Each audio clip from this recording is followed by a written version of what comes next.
My name is Second Lieutenant Sophie Vasquez, 28 years old.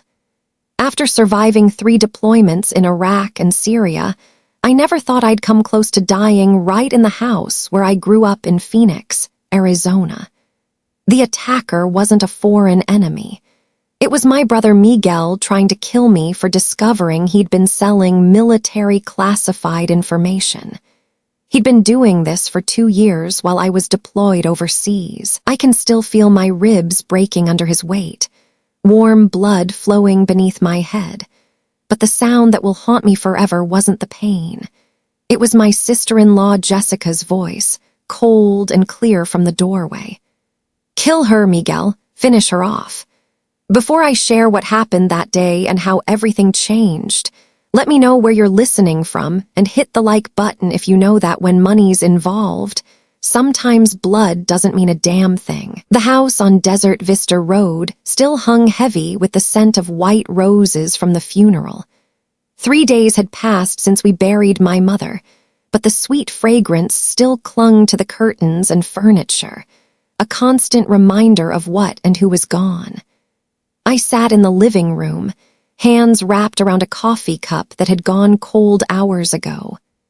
Outside, Arizona autumn was happening perfectly, golden light streaming through the tall saguaro cacti in the yard. It was a quiet kind of sad. Neighbors had come and gone in a steady stream, arms full of Tupperware containers filled with the community's Latino comfort foods. Tamales, enchiladas, arroz con palo.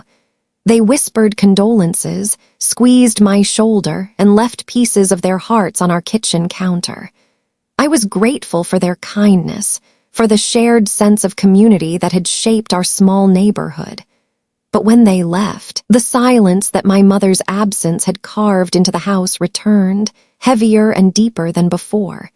It was a silence that no amount of food or sympathy could fill. I heard footsteps on the stairs. It was Miguel and his wife, Jessica, coming down from the guest room they'd commandeered. Jessica had been on the phone, her voice sharp and cutting through the quiet solemnity of the house. "I don't care about market volatility," she snapped into the receiver. "Just sell the stocks, liquidate the entire position." She caught my eye as she reached the bottom of the stairs. There was no trace of sympathy in her gaze, no shared grief for the woman whose funeral she'd just attended in a designer black dress that probably cost more than my mother's sofa. Just impatience, a restless energy that seemed completely inappropriate in a house of mourning. Miguel, on the other hand, had arranged his face into a mask of brotherly concern. He sat in my mother's old armchair across from me, leaning forward with his elbows on his knees. "Sophia, I know this is a difficult time," he began, his voice low, rehearsed. "But we need to be realistic. This house, it's too much for you to handle alone." Before I could respond, Jessica cut in, her voice devoid of any pretense. "What he means is it's a dead asset, a pile of money just sitting here tied up in wood and brick." I stared at her, then at my brother, the man I'd built forts within this very living room. The words felt like stones thrown into a still pond. "This is my home," I said, my voice barely a whisper, hoarse from days of unshed tears. That afternoon, our family lawyer, Mr. Alejandro Morales, arrived. He was a kind, elderly man who'd known my mother for 25 years, and his presence brought a momentary sense of stability. He sat us down at the dining table and explained the will. It was simple and, I thought, extraordinarily fair. The house was left to me, because Mom knew this was the only home I truly had. However, the will stipulated that I had to pay Miguel half the appraised value of the house within 5 years. It was my mother's final attempt at fairness, at taking care of both her children. Miguel didn't see it that way. 5 years? He let out a dry, humorless laugh that echoed ominously in the quiet room. The old lady thought I could wait 5 years. Jessica crossed her arms, perfectly manicured nails tapping against her silk blouse. She looked at me, not like a sister-in-law, but like an obstacle, an insect that needed to be brushed aside. "Our lawyer will be in touch, Mr. Morales," she said, her voice ice cold. "Clearly there's been some improper influence at work here." "Mr." Morales looked shocked, but he maintained his professional composure, packed his briefcase, and left us in the suffocating atmosphere they'd created. The moment the front door closed, the veneer of brotherly concern evaporated from Miguel's face, replaced by raw, unconcealed contempt. He loomed over me, his shadow falling across the table. "What did you do, Sophia?" he snarled. "Did you brainwash the old lady in her final days? Fill her head with your pathetic war stories while I was in Chicago working to make a living?" I couldn't speak.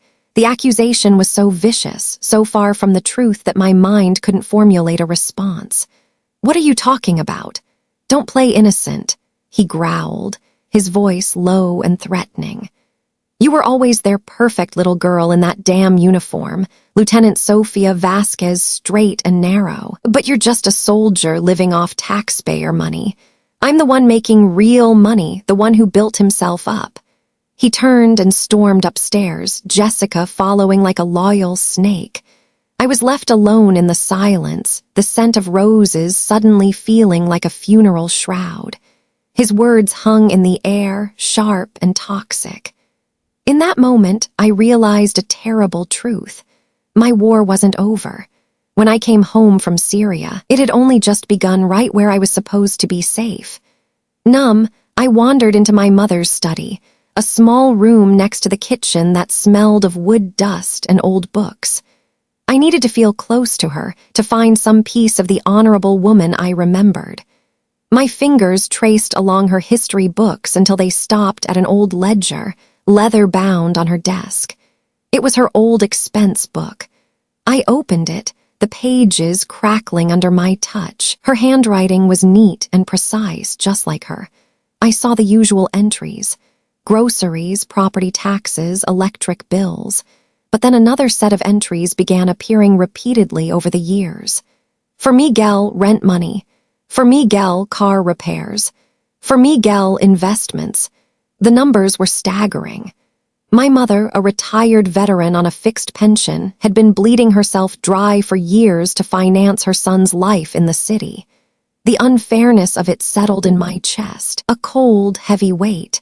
This wasn't a recent development. This wasn't about grief or a misunderstood will. This was a disease that had been festering for a very, very long time. I closed the book, questions forming in my head, a quiet fear that would soon become a battle cry.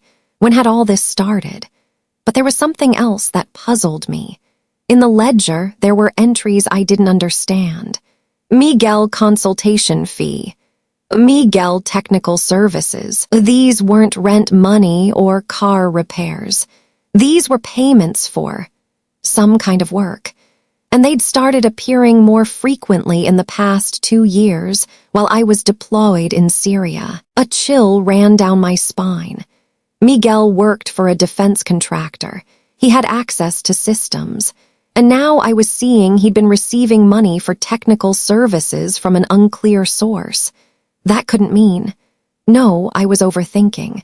But as I looked back at the numbers, a pattern began to emerge.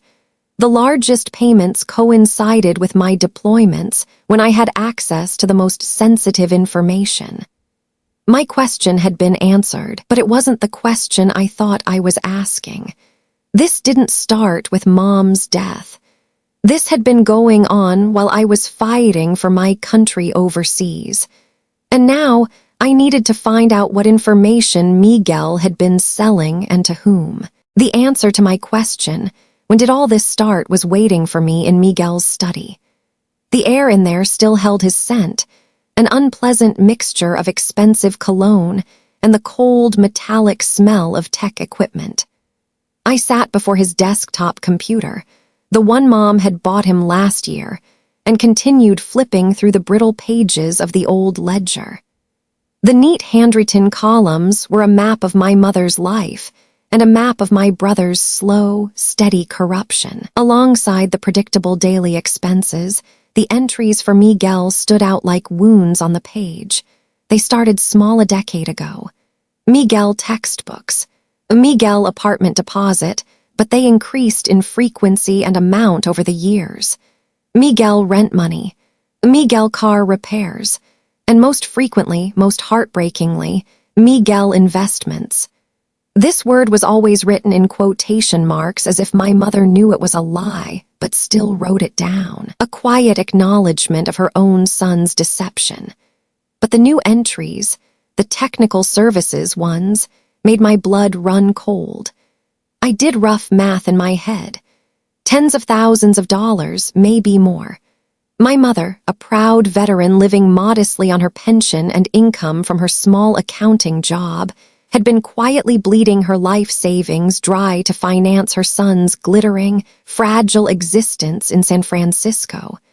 But what worried me more was the timeline. The largest technical services payments all occurred when I was deployed, when I had access to classified information about operations in Syria, when I knew about supply routes, drone positions, patrol schedules. I closed the ledger and memories began to flow. Fragmented scenes from our life played out in the quiet study. I remembered a summer afternoon years ago when I was on leave from officer school. Mom was fixing a section of the front fence. I went out to help her, and she showed me how to set the posts properly. "A family is like this fence, Mija," she said, wiping sweat from her forehead. "You always have to check for loose posts and fix them before the whole thing collapses." I realized now with a hollow ache in my chest that she'd spent years trying to fix her loose post. The divergence, the moment our paths split, was crystal clear in my mind. The day my acceptance letter to the military academy arrived, Mom hugged me in a bear hug, her eyes shining with a pride that warmed me more than any medal could. Miguel, home for the summer before his senior year of college, where he was studying software engineering, just smirked from the doorway. "So, you're going to be the government's bullet catcher," he mocked. "I'm going to make millions." From that day forward, we walked on two different trajectories, guided by two different compasses. I was learning about the 3Cs of leadership: competence, commitment, and character. I was learning about honor, about a code that meant you never left a fallen comrade behind. He was learning about financial leverage, risk management, and the art of the deal. I wore my uniform with pride that came from a deep sense of purpose. He, on the other hand, seemed to carry a constant shame about where he came from. He hated our small working-class town, hated its simplicity. He scrubbed the Arizona accent from his speech and always referred to our home as being near some more respectable city, as if the town's name itself was a stain on his reputation. He'd even sold Mom's vintage Rolex, a gift from our grandfather, to pay off a gambling debt he'd accumulated on a business trip to Vegas, claiming it had been stolen. Mom knew. She always knew, but she never confronted him about it. She just kept trying to fix the fence. Then Jessica came along. The first time Miguel brought her home, I watched her survey our comfortable, well-loved house as if she were inspecting a condemned building. Her eyes swept Mom's collection of vintage tools on the wall with disdain. She wrinkled her nose at the Corel dinnerware Mom treasured. During dinner, right in front of my mother and me, she placed her hand on Miguel's arm and sighed dramatically. "Honey," she said, her voice dripping with contempt, "when are we finally going to get out of this hole?" My mother said nothing. She just quietly finished her meatloaf, but I saw the light in her eyes dim a little. I saw her shoulders slump slightly. She knew in that moment that her son had chosen a partner who amplified his worst qualities. His ambition soured into greed, his shame into complete contempt. She wasn't just a bad influence. She was gasoline thrown on a smoldering fire. The study phone, an old rotary model Mom kept on the wall, suddenly rang, startling me from my thoughts. I picked it up. It was Mark, An old friend from high school now working as a cybersecurity analyst in San Francisco, who occasionally ran into Miguel. "Sophia, I'm so sorry about your mom," he began, his voice hesitant. "And listen, I'm sorry to call with this, but I think you need to know." "What is it, Mark?" There was a long pause on the other end of the line. "Miguel's in trouble, real trouble," he said, his voice low. "He got caught up in some crypto schemes, overextended himself, and lost everything. I'm not just talking about his money, Sophia. He lost client money, a lot of it. He's not just broke, he's desperate." As Mark's words sank in, the final pieces of the puzzle snapped into place. The frantic rush to settle the estate, the contempt, the cruelty, the complete absence of grief. My brother wasn't just greedy, he was a cornered animal. But something didn't add up. If Miguel just needed money, why did he have those mysterious technical services payments? And why did they correlate with my deployments? "Mark," I said, my voice tighter, "what defense company does he work for?" "Northrop Grumman, why?" My blood turned to ice. Northrop Grumman, the same company that had contracts with cyber operations in Syria, the same company that had access to data I worked with. "Mark, I need you to do me a favor," I said, my voice now completely steady. "I need you to check what systems Miguel has accessed in the past 2 years, and I need to know if he's had any contact with foreign entities." The silence on the other end of the line said everything. "Sophia," Mark whispered, "what are you thinking?" I looked down at the ledger, the technical services entries dancing before my eyes. "I think my brother didn't just lose money, Mark. I think he sold classified information to get it back." The phone was quiet for a long time. When Mark finally spoke, his voice was no longer that of an old friend. It was the voice of a security professional. "Sophia, if what you're thinking is true, then this isn't just a family matter. This is a national security issue, and if they know you've discovered it—" He didn't need to finish the sentence. I understood. My mother's house, my childhood fortress, the place I thought I was safe, wasn't just an asset to them. It was the only place in the world I trusted. And if Miguel was really selling national secrets, then I wasn't just a witness. I was a threat. A sound on the stairs made me snap the ledger shut. Footsteps. Miguel was coming home. My heart pounded as I quickly returned the ledger to its place. I needed more evidence, but for now, I needed to pretend I knew nothing. As I stepped out of the study, Miguel was standing at the foot of the stairs, looking at me with an expression I couldn't read. "What were you doing in my study?" he asked, his voice too casual. "Just looking for some of Mom's documents," I replied, trying to keep my voice steady. "For the lawyer." He nodded, but his eyes didn't leave me. "You know, Sophia, maybe it would be better if you stayed with a friend for a few days, until things settled down." The message was crystal clear. He wanted me out of the house. He wanted me away from whatever I might find. "I'm fine here," I said. The look in his eyes turned cold. "I'm trying to protect you, Sophia. You don't understand the pressure we're under." That's when I knew for certain this wasn't about money. This wasn't about the house. This was about the secrets I might uncover, and Miguel knew I was suspicious. The real war had just begun. I had once attended a briefing at Al Tanf Base about psychological operations, or PSYOPs. The instructor outlined the textbook strategy of the enemy: isolate the target, demoralize them through relentless pressure, spread disinformation to turn their allies against them, and attack their most vulnerable points. I never imagined my brother would deploy those same tactics against me, not in some dusty war zone, but in our quiet corner of Arizona. The campaign began with phone calls. The first one came at 3:14 a.m. My phone buzzed on the nightstand, jolting me from a shallow, uneasy sleep. It was Miguel. His voice was a pathetic, dramatic whisper drenched in manufactured desperation. He spun a sob story about loan sharks and fabricated debts, begging me to just sign the house over to him so he could borrow against it.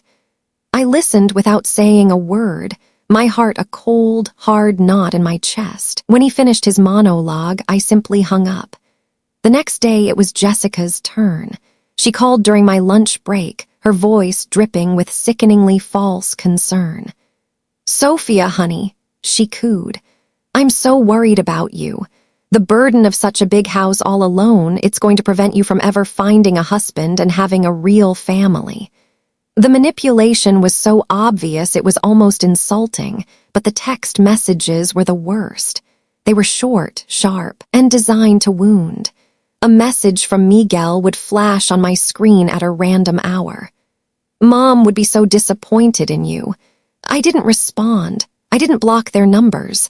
I did what I was trained to do when engaging with the enemy. I observed and I documented. I screenshotted every message. I recorded every call in a new notebook. Date, time, caller, and summary of content.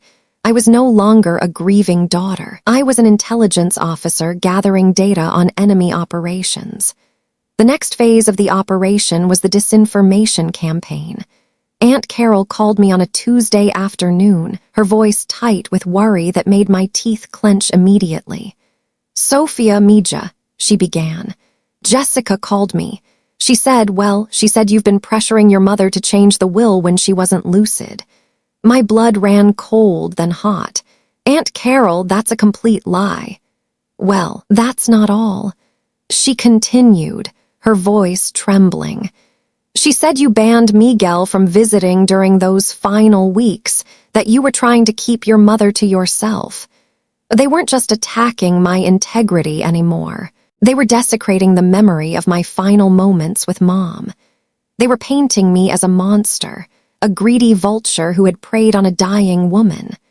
I calmly and methodically explained the truth, but I could hear the seeds of doubt in my aunt's voice. The poison was working. They had created a family group chat on Facebook, a group I was pointedly not invited to, and posted old photos of Mom with captions like, "Missing this wonderful woman. Too bad she was so lonely and susceptible at the end."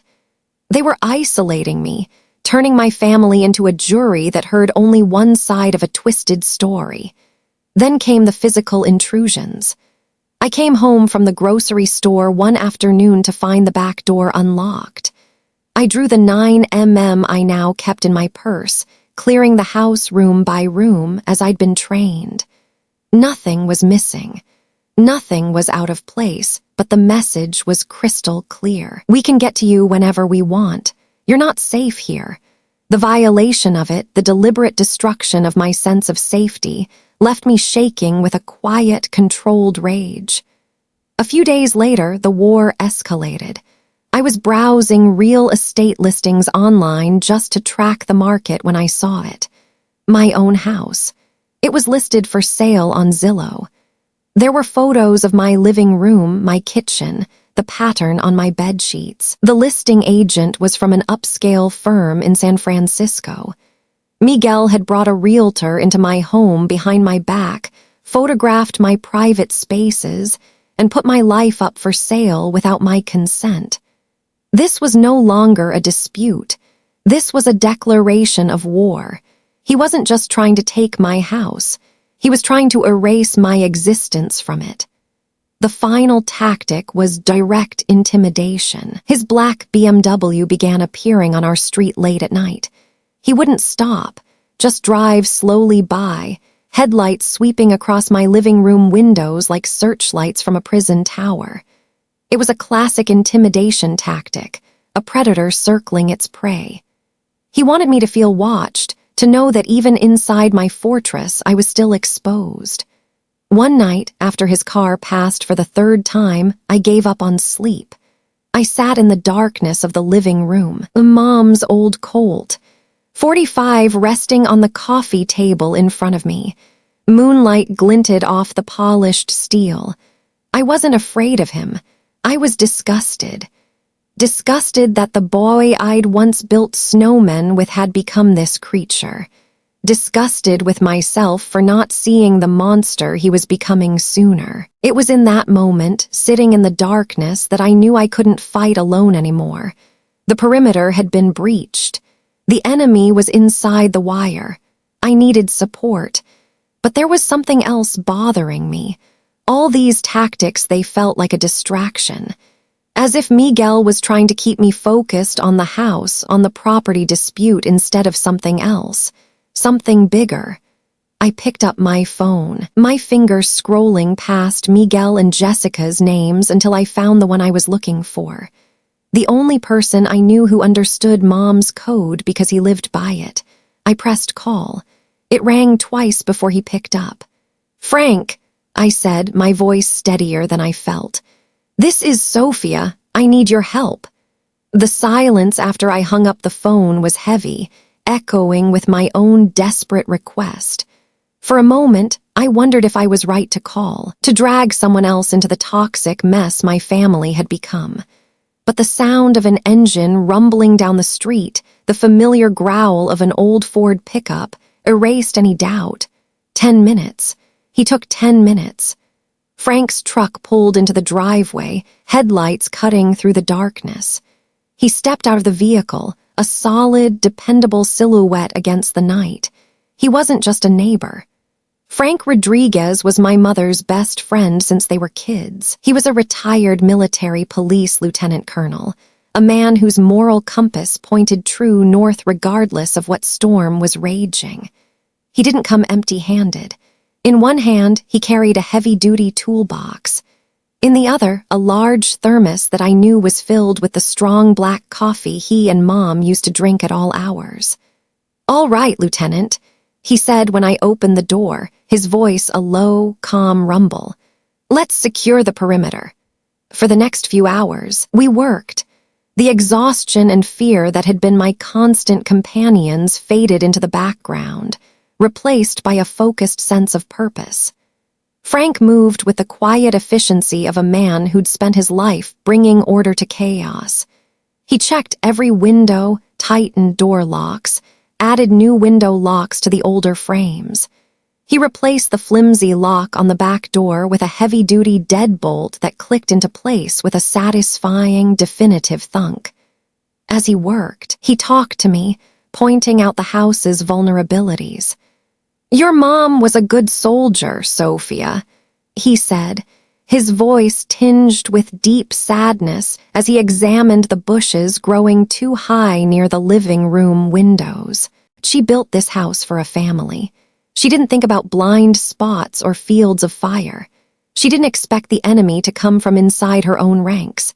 That sentence captured the heartbreak of it all perfectly. This fortress built with love was never designed to withstand a siege from within its own ranks.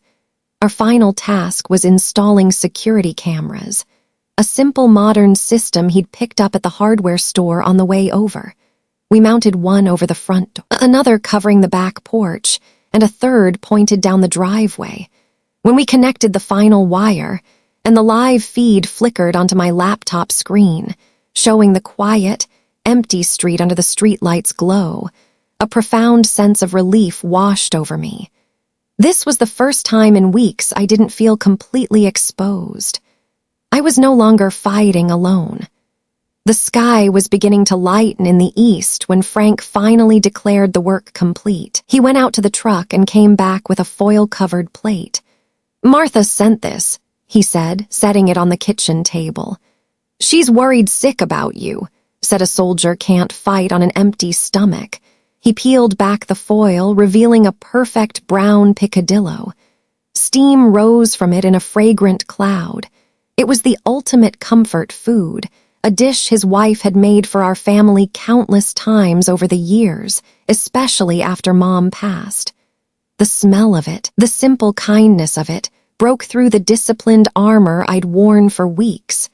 We sat at the kitchen table, the same table where Mom had helped me with homework, and ate in comfortable silence. The warmth of the food spread through me, and suddenly I was crying. Not loud, hysterical sobs, but silent tears, hot streaming down my face. I was crying for Mom, for my broken family, for the absolute exhaustion of it all. But mostly, I was crying from gratitude for the man sitting across from me, who represented the kindness and loyalty I thought had vanished from my world. Frank said nothing. He just let me cry. And when the tears subsided, he began to talk. He told me stories about Mom I'd never heard before. He told me about the disastrous fishing trip where they lost the boat. About how Mom had spent an entire weekend helping him re-roof his house after a bad thunderstorm, refusing to take a penny. "This house, Sophia," he said, gesturing around the kitchen. "It's not just a building, it's part of this town's memory. Your Mom's memory is in every board she cut, every nail she drove. She was a good woman, the best I ever knew." His words were a kind of balm on raw wounds, reminding me what I was fighting for, not just a piece of property, but a legacy of honor. As the sun rose properly, casting golden light into the kitchen, Frank stood to leave. He placed a heavy, calloused hand on my shoulder. His grip was firm, reassuring. "Sophia," he said, his eyes serious and unwavering. "I made a promise to Maria long ago. I told her I'd always look after her kids." He sighed, a flash of pain in his eyes. "I feel like I failed with Miguel. I watched him drift away and I didn't do enough, but I won't fail with you. I won't let him hurt you." He glanced toward the laptop where the camera feed showed the world outside waking up. "Let him come, Sophia. Just let them record everything. Truth is your best weapon." Then he looked back at me. "Anytime you feel unsafe, anytime you see that black BMW, you call me. Don't hesitate. You call me and I'll be here. I'm your rapid response force now." That promise, made by an old cop in my mother's kitchen, felt more real, more binding than any blood relationship that had been so brutally severed. The battle wasn't over. But now I had an ally, and for the first time in a long while, I had hope. A week of relative quiet passed after Frank helped me fortify the house. The late-night drive-bys stopped. The harassing calls ceased. A small, foolish part of me began to hope that maybe, just maybe, they'd realized they were pushing too hard and had backed off. It was a fragile hope, the kind you're almost afraid to acknowledge for fear of jinxing it. Then, on a Friday afternoon, my phone rang. It was Miguel. His voice was completely different from the last time we'd spoken.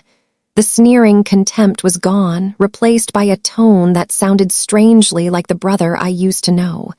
Humble, hesitant, almost regretful. "Sophia," he said quietly, "I've been thinking a lot. All this has gone too far."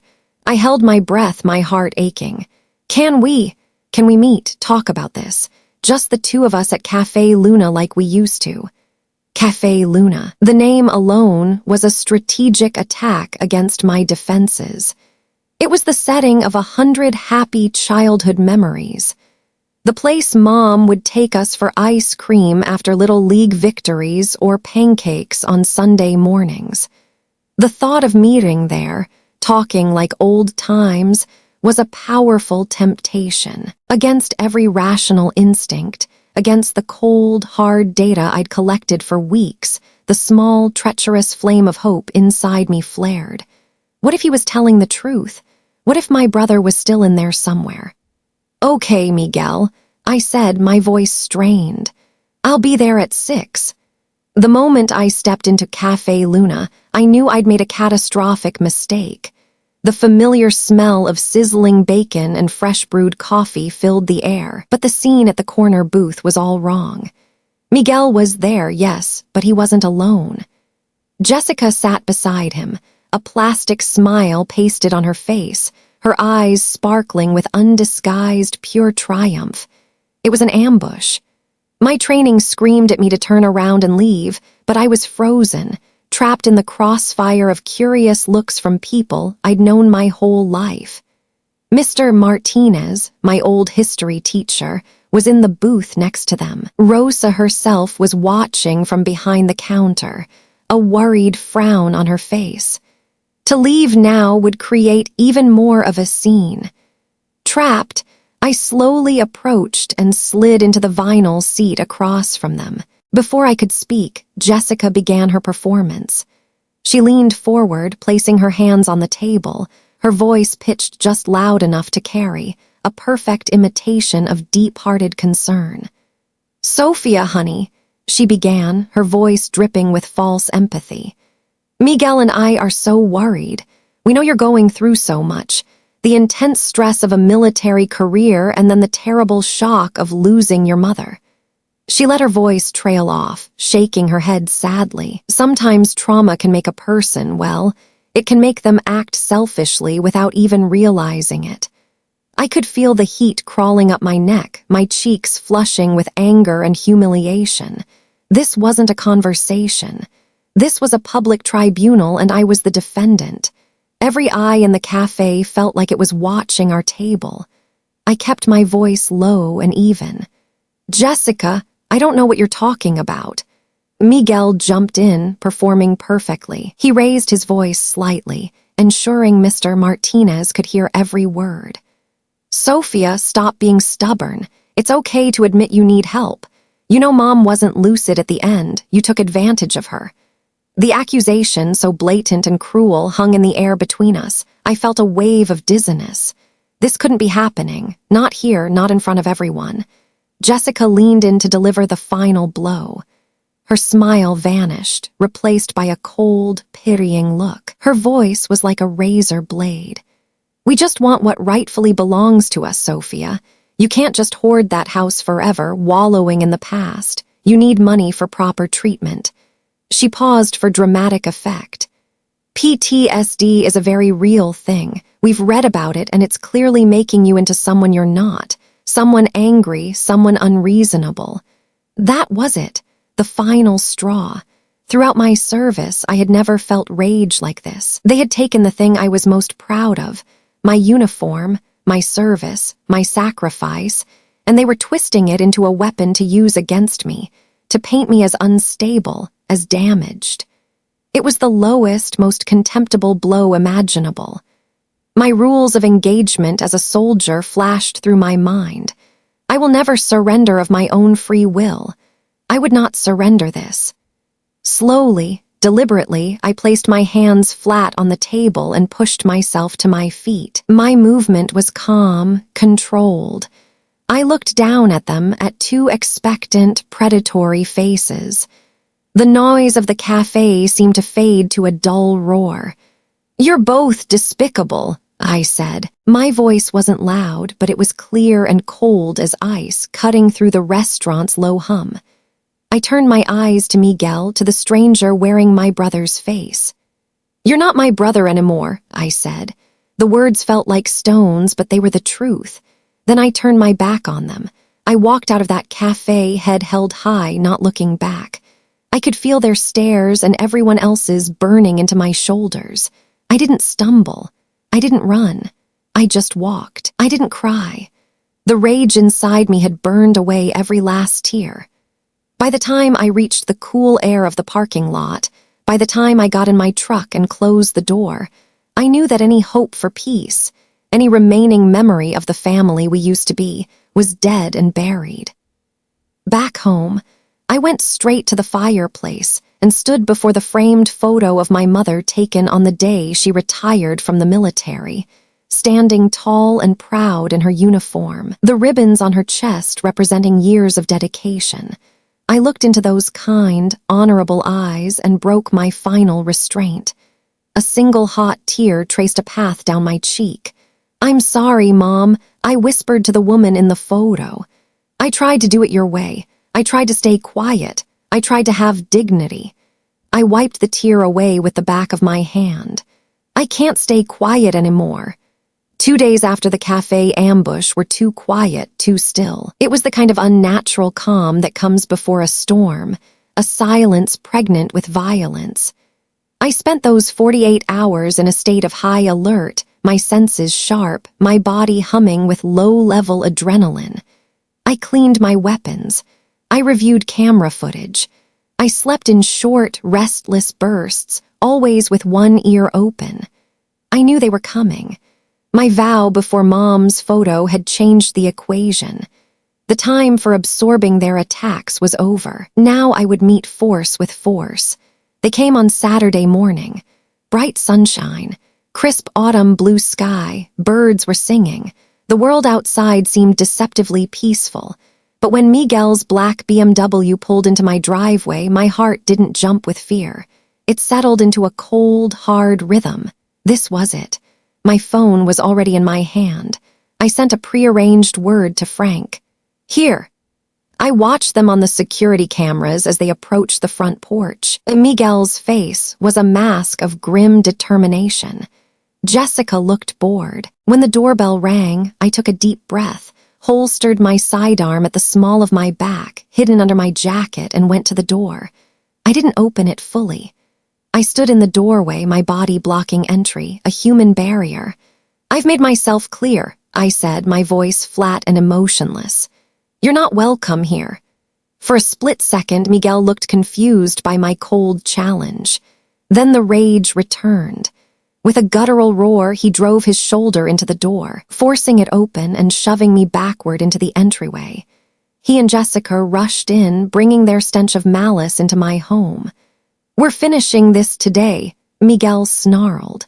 He waved a sheaf of papers in his hand, some kind of legal document his shark lawyer had probably drafted. "You're going to sign papers to mortgage this house, and you're going to give us the money, or I swear to God, I'll burn this place down with you in it." I looked at his distorted face, the wild desperation spinning in his eyes. The last piece of the brother I knew was gone, consumed by the monster he'd become. "Never," I said. The word was quiet but absolute. That was the spark that ignited the powder keg. All the years of his perceived slights, his failures, his jealousy, and his bottomless entitlement erupted in a single violent explosion. He lunged at me. My training kicked in. I dodged to one side, raising my arms defensively, but I'd underestimated the raw, wild strength of his rage, and part of my brain, a small, foolish, sentimental part, was still screaming, "This is your brother." That hesitation was all he needed. He tackled me around the waist, his momentum carrying us both crashing down onto the hard tile floor of the living room. My head hit the floor. Stars exploded behind my eyes.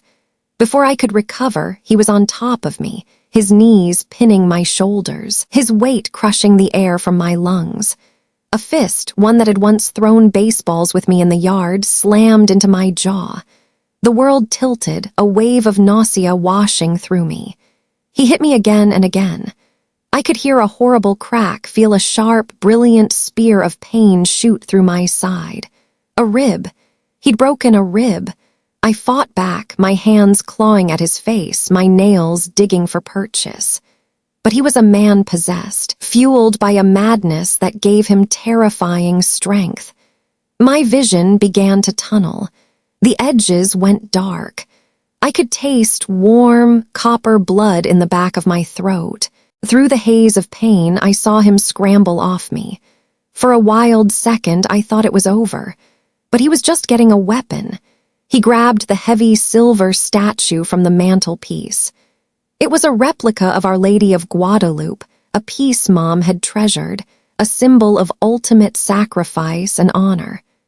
Miguel held it in both hands, raised high above his head, his chest heaving. He was going to kill me. He was going to crush my skull with a monument to my mother's most sacred ideals. My blurred vision darted to the doorway. Jessica stood there, arms crossed, watching. Her expression wasn't one of horror or shock. It was complete, casual detachment, as if she were observing a mildly interesting scene in a movie. She was waiting. And then she spoke, her voice sharp and clear, cutting through the red haze of my pain. Words that would be seared into my brain for all eternity. "Kill her, Miguel," she said, her tone completely matter-of-fact. "Finish her off." It was a death sentence. The silver statue began its arc downward. In that instant, I felt no fear. My mind became quiet. My soldier's oath echoed in the silence. I will always place the mission first. My mission was to survive. Just as the metal began its descent, the back door exploded inward with a deafening crash. Frank. He moved with a speed that defied his age. His retired service pistol held steady in a two-handed grip, aimed square at Miguel's chest. "Drop it," Police! He roared, his voice a commanding bellow that filled the room and shook the foundation of the house. Miguel froze, the statue held. The murderous rage in his eyes flickered and died, instantly replaced by wide-eyed animal panic. Jessica's face, once calm and composed, turned ashen. But Frank hadn't come alone. His other hand held a cell phone. Its camera lends a small dark eye, recording every second of the brutal reality. If you believe no one should have to face a monster alone, hit the like button right now. And please show your support for Sophia by commenting with a simple blue heart to represent the thin blue line that came to save her. The distant wail of sirens grew louder, closer, a chorus of salvation approaching. They were here. Help was here. The physical battle was over. The statue clattered to the floor from Miguel's nerveless fingers. I lay there on the tile floor my mother had laid, and I knew the fight for justice and for my very soul was just beginning. But as I closed my eyes, the last thing I thought was, the video. Does he have the video? I woke floating in a haze of pain, pulled into consciousness only by the steady rhythmic beeping of a heart monitor. Hospital fluorescent lights buzzed overhead, sterile and unforgiving. Each breath was a fresh agony, a sharp reminder of 3 broken ribs. A doctor in a calm, detached voice would later list my injuries. A severe concussion, deep tissue bruising across my face and torso, and a hairline fracture in my left cheekbone. But the physical pain was a distant signal compared to the vast hollow that had taken root in my chest, where a brother had once existed. Frank was sitting in the vinyl visitor's chair beside my bed, his face a road map of worry lines. He looked like he hadn't slept. When he saw my eyes open, a wave of relief washed over his features. "Hey, Lieutenant," he said, his voice a rough whisper. "Welcome back." My first thought, the one that cut through the morphine fog, was a single urgent question. "The video," I gasped, my throat raw. "Frank, do you have it?" He reached into his pocket and pulled out his cell phone, holding it up like a sacred relic. "They are in custody, Sophia. Both of them," he said, his voice firm with conviction. "And I have everything right here, the whole damn thing." He paused, letting the weight of the words sink in. "Our lawyer, Mr. Morales, he's on his way. You just focus on healing. We're going to win this fight." Looking into the unwavering loyalty in my mother's best friend's eyes, I knew I wasn't just fighting for a house anymore. I was fighting for him, for my mother's memory, and for the very idea of justice itself. When Alejandro Morales arrived an hour later, I had made my decision. The victim part of this story was over. Now the strategist was taking command. I asked the nurse for a legal pad and a pen. Propped up against pillows with a throbbing headache that felt like a blacksmith's hammer inside my skull, I began to write. I constructed a timeline. It was as precise and detailed as any after-action report I'd ever filed. I started with the day of Mom's funeral and worked forward, documenting everything. Every 3:00 a.m. call, every manipulative text, every lie spread to our relatives, the Zillow listing, the late-night drive-bys. I noted dates, times, and content of each hostile action. I was no longer a daughter processing trauma. I was an officer building a case, laying out the enemy's pattern of escalating aggression. When I handed the 9 handwritten pages to Mr. Morales, he read them in silence, his expression growing more serious with each page. When he finished, he looked up at me, a new level of respect in his eyes. "Lieutenant Vasquez," he said, his voice quiet but firm. "Your discipline, even now, is remarkable. This is exactly what we need. This isn't just a he said, she said. This is a meticulously documented campaign of harassment and intimidation. They won't be able to claim this was a spontaneous act of passion. You've proven their intent." While I was recovering, Frank was doing what he did best: good old-fashioned police work. He called a retired detective he knew from Chicago PD, who then put him in touch with my friend Mark. Through proper legal channels, they subpoenaed Miguel's financial records. The truth, when it came, was even worse than I'd imagined. The documents were a testament to a life lived on the edge of a cliff, a mountain of credit card statements, defaulted loans, and devastating losses from a series of crypto gambling and reckless stock market bets. He hadn't just lost his own money. He'd blown through client portfolios. He and Jessica were beyond bankrupt. They were facing complete financial and social ruin and potentially criminal charges for fraud. But that wasn't all. When Mark dug deeper, he found the mysterious payments money transferred to offshore accounts received from shell companies. The payments correlated directly with my deployment times in Syria. When Mr. Morales presented the files to me in the hospital room a few days later, the motive was laid bare. "This is the story we'll tell the jury," he explained, his tone clinical. "This isn't a family dispute over inheritance. This is a desperate, calculated conspiracy driven by greed and the need to cover up treasonous behavior. They didn't come to your house to negotiate, Sophia. They came to rob you, and they were prepared to do whatever was necessary." A uniformed officer came by and added one final piece to the puzzle. When they arrested Miguel and searched his car, they found a large suitcase packed with clothes, passports, and a significant amount of cash in the trunk. He had been planning to flee the moment he got the money. But more importantly, they found a hidden hard drive filled with encrypted files, sensitive military data about drone routes, patrol schedules, and base locations. Miguel wasn't just selling information. He was selling information that could get soldiers like me killed. Finally, it was time. The three of us, me, Frank, and Mr. Morales, gathered in a small, sterile conference room. Frank placed the phone on the table, connected to a small speaker, and pressed play. The video was brutal. The grainy footage showed the door being forced, Miguel's enraged face, the raw violence of the assault. I heard my own pained groans, the horrible thud of his fists. I watched my own desperate struggle. It was horrible to see such a violation all over again, and then the audio picked it up.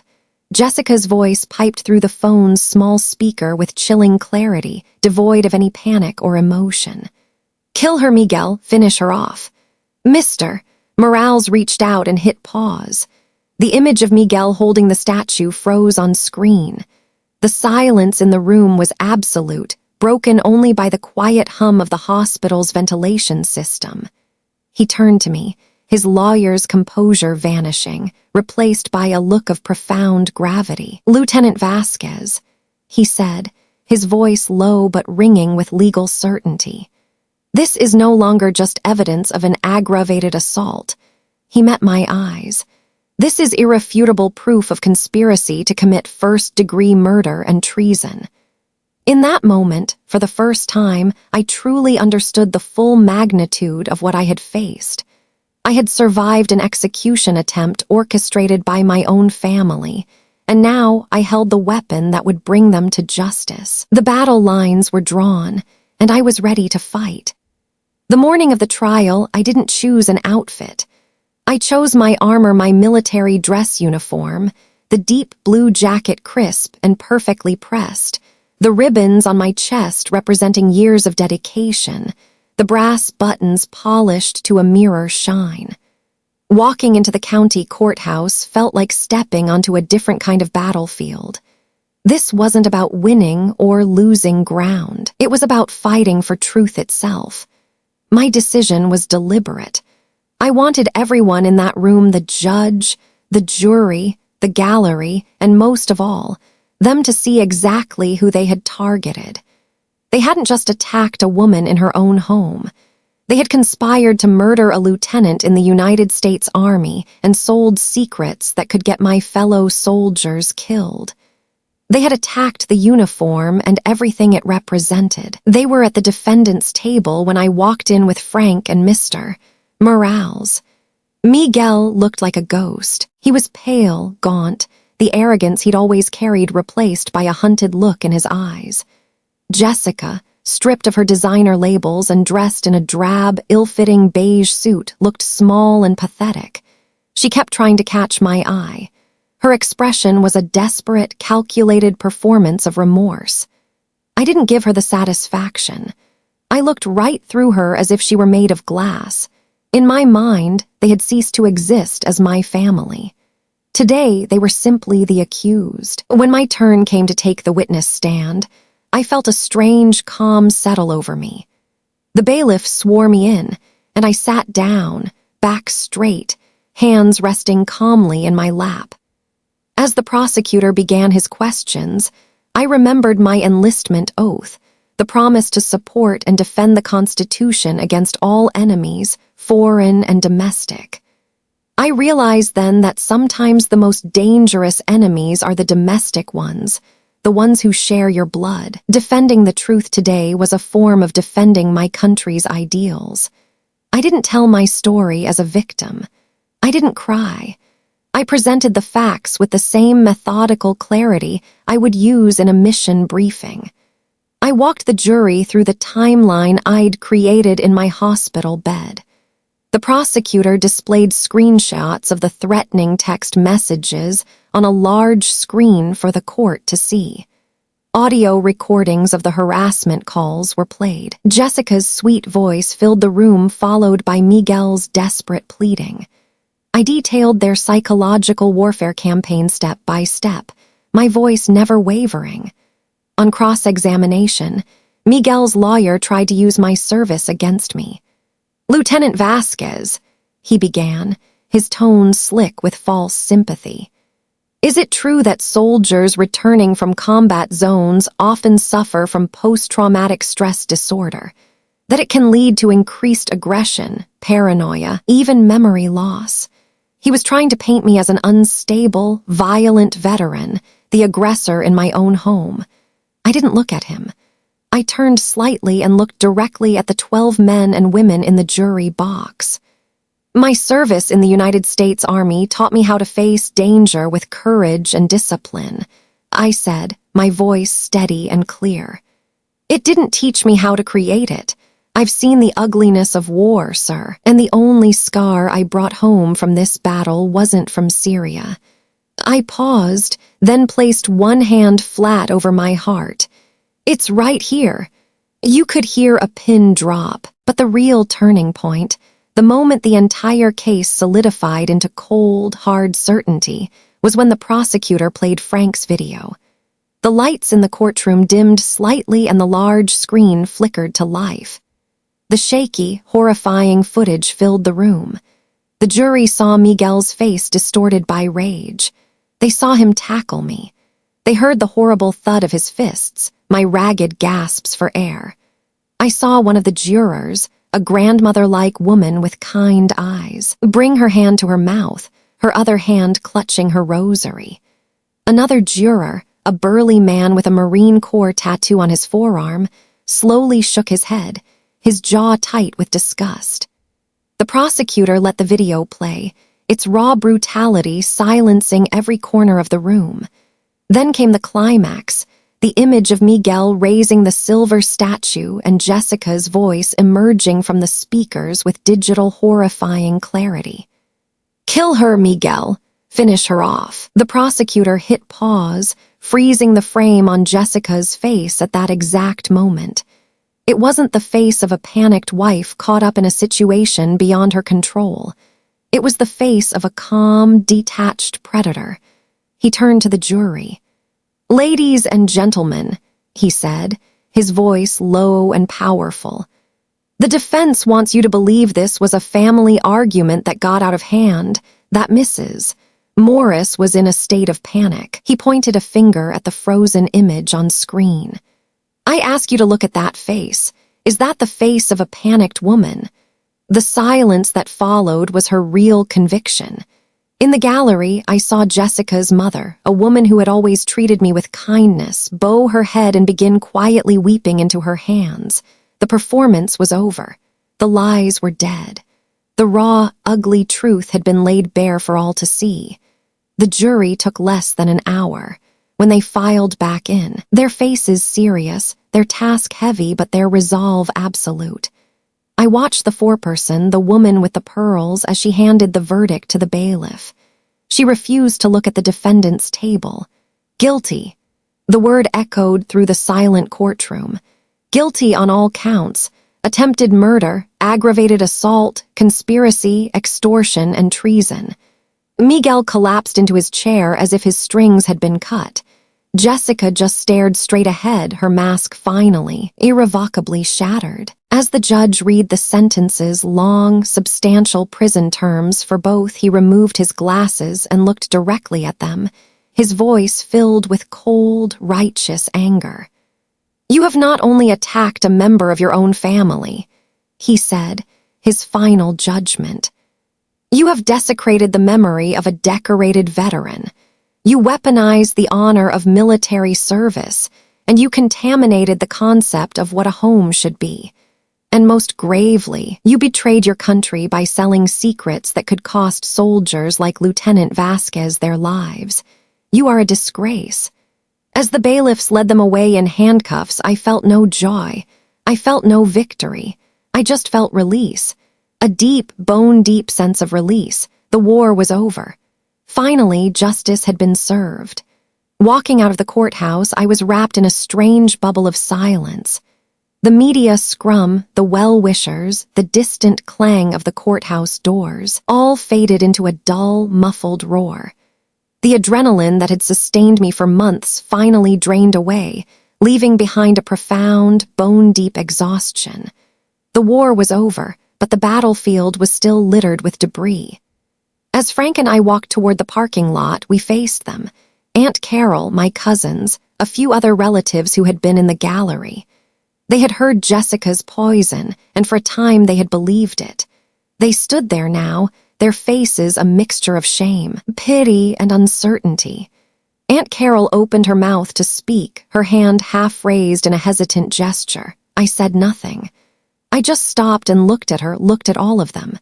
My gaze wasn't angry or accusatory. It was just clear.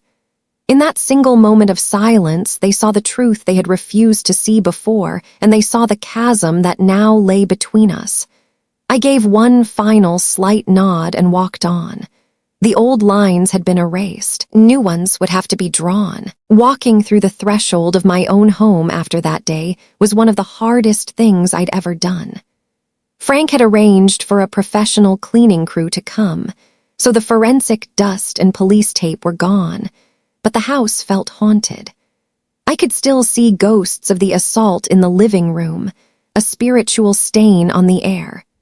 My eyes were drawn to the faint circular dent in the tile floor where the silver statue had fallen, a small scar on my home's heart. I stood there for a long time, unable to move, just staring at that spot. Frank stood quietly behind me, giving me the space I needed. "It's not a crime scene anymore, Sophia," he finally said, his voice gentle. "It's your home. You need to reclaim every inch." He was right, but it felt like an impossible mission. That night, I couldn't bring myself to sleep in my own bed. I curled up in one of Mom's old blankets and slept on the sofa, a sentry in my own haunted house.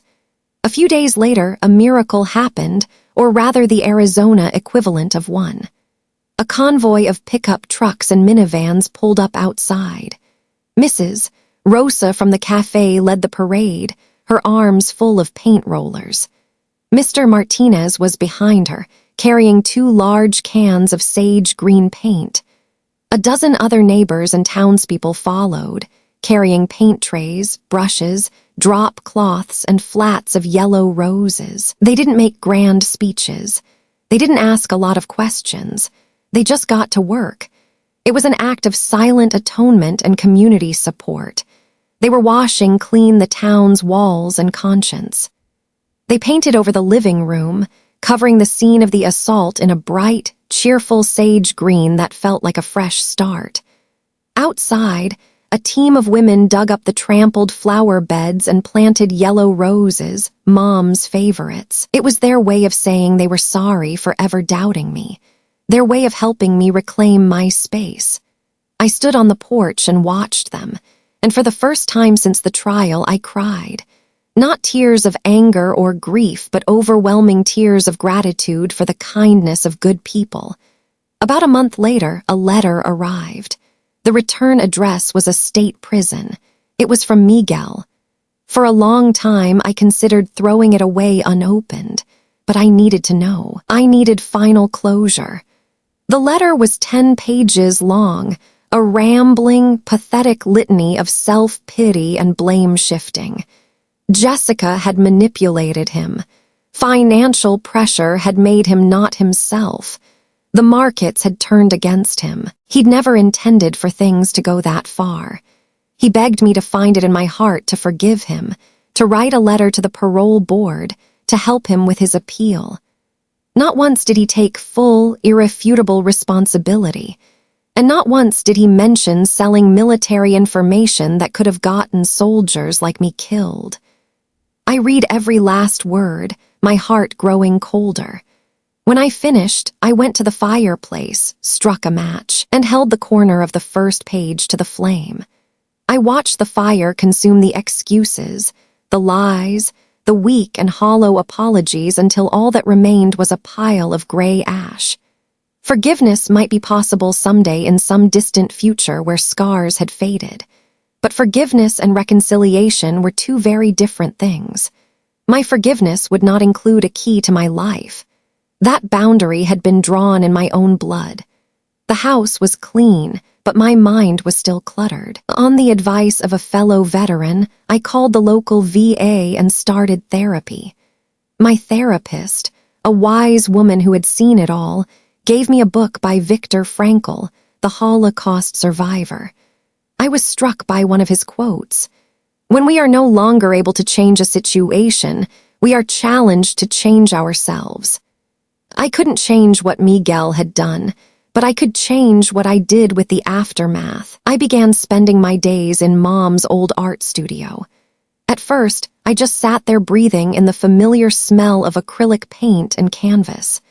Then I started cleaning and organizing her art supplies, feeling the worn brushes she had shaped with her own hands. And then slowly I began to create. I took a blank canvas, and with one of Mom's brushes, I began to paint. My hands, the hands of a soldier trained for combat, felt clumsy at first, but I persisted. I painted desert scenes at sunset, then a family of cactus wrens, then an intricate portrait of my mother in uniform. The work was focused. The quiet, tactile process silenced the noise in my head. The process of taking something raw and formless and giving it shape and beauty was a kind of therapy that no amount of talking could provide. The studio, a place that had been only my mother's memory, was being transformed. It was becoming a space of creativity, of hope, of my own. I was rebuilding not just my house, but my soul, one brushstroke at a time. One afternoon, while cleaning out an old closet, I found a small cedar box I'd never seen before. It wasn't locked. I lifted the lid. Inside, lying on a bed of faded velvet, were my mother's military medals and a small stack of letters. One written on old military stationery was addressed to me. I opened it carefully. Her familiar handwriting met my eyes. The letter was short, written right after I graduated from the military academy. The final line hit me with the force of a physical blow. My greatest legacy isn't what I leave behind, Sophia, but who you become. My mother's letter became my new compass. Her words, my greatest legacy isn't what I leave behind, Sophia, but who you become, played in my mind, freeing me from the past. For years, I had defined my life by that house, first as a daughter within its walls and then as its fierce protector. I had defended the fortress. I had reclaimed it. I had cleansed it of ghosts. but sitting in my mother's sunlit art studio a few years after the trial, surrounded by the smooth, finished paintings of my own creations, I finally understood. The house was her legacy, but it didn't have to be mine. My role as its protector was over. To truly become the person she hoped I would be, I needed to build a future of my own, not just live in hers.